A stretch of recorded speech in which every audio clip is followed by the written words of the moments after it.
everybody, my name is Lily and today I'm going to go ahead and show you how I transformed my old worn, tired, bright yellow Fjällräven Kåken bag into a new bag by dyeing it and adding embroidery.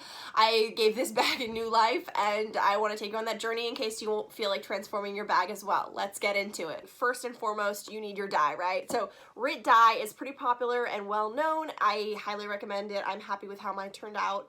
And I think that maybe is just a solid thing to go with. It's liquid dye, and choose the color you want, and keep in mind the color of your bag, okay? So if you have, let's see, if you have a yellow bag, then you add blue, and it's gonna probably turn green. So these things are, things to keep in mind. Just your primary colors, you gotta know what they are, like blue and red is purple. So keep these things in mind when choosing your color. So the first thing you're going to want to do is hand wash your bag well. Next, go ahead and remove the logo from the bag. This is because we don't know how it will be affected when it is put into dye, so it's best to just take it off. Then you're going to read the directions on your specific dye label and follow them closely. It is likely that they'll ask you to heat up water until it's steaming and then add the dye. Specifically with RIT dye, the directions call to add 1 teaspoon of dish soap to the mix, and I also added 1 cup of vinegar to help set the color.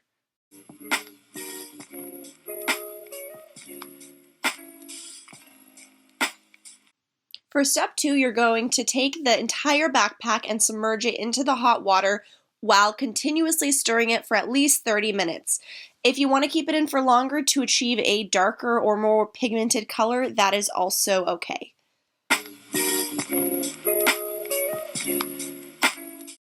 So now go ahead and bring the hot pot of water carefully over to the sink and dump it out.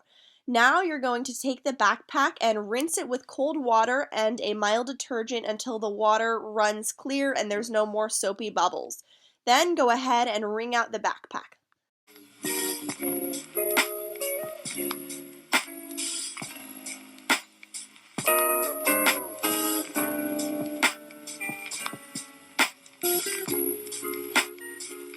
For step 4, you're going to take the backpack and hang it in a well-ventilated space to dry.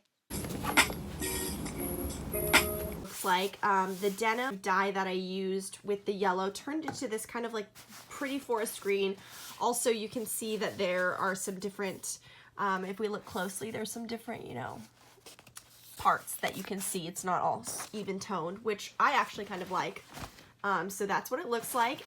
Lastly, you're going to go ahead, take that logo and stitch it back on, and now is the time you can also go ahead and add embroidery if you feel like adding more to it.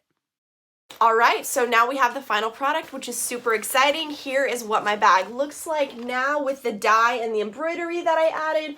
I'll go ahead and show you up close. There's the embroidery. As you can see, I added some flowers, I have polka dots, and then I did beading surrounding the logo. So I'm happy with how it turned out. I do like how it has striations and it's not fully one-toned like it normally is.